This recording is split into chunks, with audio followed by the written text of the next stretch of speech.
It's Heesung Hwang who is recording this, and the book that I'm going to book report is named Holes, and its author is Louis Sachar.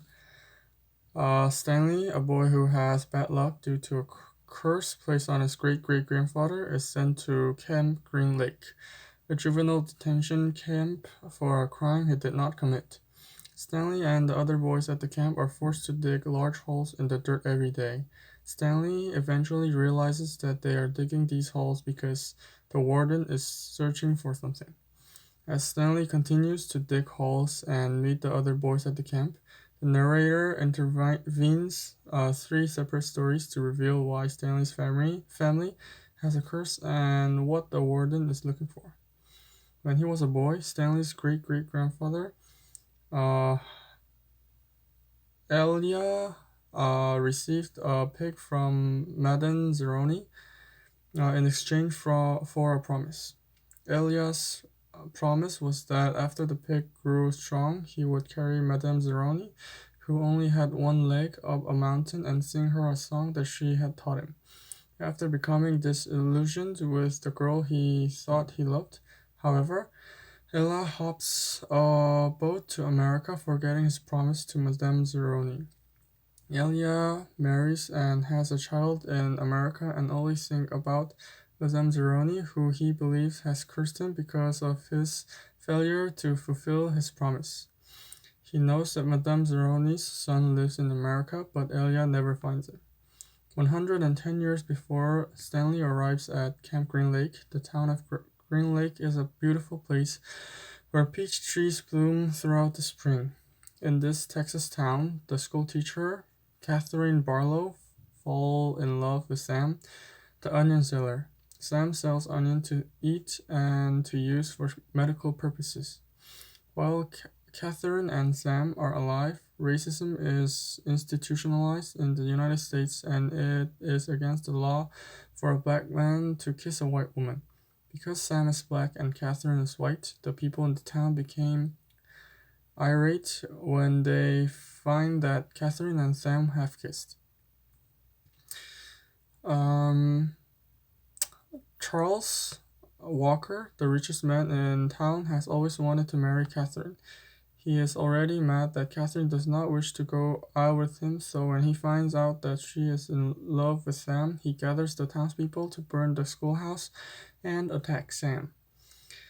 Catherine seeks help for the local sheriff, but instead finds that sheriff, who makes a lewd advance towards her, also wants to kill Sam.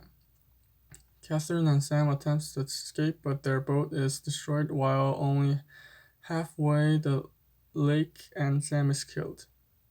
Catherine is driven mad by her grief and becomes outlawed, known as Kissin' Kate Barlow. Her name refers to the fact that she kisses the man she kills, leaving a lipstick imprint of her lips on their faces. In her 20 years of robbing people in the West, she happens to rob Stanley's great-grandfather while he is on his way from New York to California. She buries Stanley's great-grandfather's money somewhere, and even though Charles Walker and his wife Linda tried to torture her into revealing its location, Kate dies before anyone can find out where the money is hidden. After the day that Sam is killed, rain stops falling on Green Lake, and the lake dries up. Because Green Lake dries up, the citizens of the town all move away, and by the time that the land is serving as Camp Green Lake, the only people there are juvenile adolescents. Stanley has a hard time digging holes there due to the incredible heat and the hard, dry land. At one point, Stanley digs up half a lipstick tube that has the initial KB on it. Stanley knows that the warden, who has happened to be the descendant of Charles and Linda Walker, is interested in finds. He speculates that perhaps Kate Barlow used to live in the area. The other boys at the camp are tough and all have nicknames. Stanley tries to stay in good graces of X-Ray, the obvious leader of the group, but this becomes harder as Stanley becomes better friend with a boy named Zero. Although Stanley and Zero, also known as Hector Zeroni, do not know it, Hector is the great-great-grandson of Madame Zeroni. So Zero eventually runs away from camp, and Stanley, in an effort to save him, follows after a few days. The two help each other to reach the top of the big mountain, which turns out to be Sam's old onion field. Because Zero is very weak, Stanley carries him up this mountain. They survive on onions for more than a week, and then turn to camp, planning to search for Kate Barlow's treasure in the hole where Stanley found the lipstick tube. Stanley and Zero find a suitcase that has the name Stanley Yelnats on it. Although the warden attempts to take the suitcase from them, Stanley's lawyer, Miss Morngo, arrives to say that Stanley has been proven innocent and Stanley and Hector are able to leave the camp with the suitcase.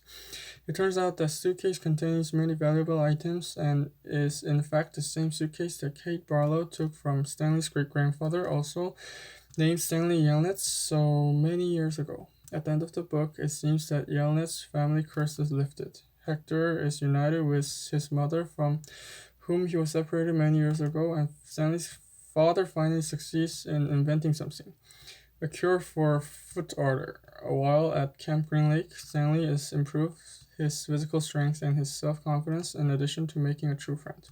While fate has so often seemed against Stanley, in the end it serves to help him, his family, and Hector.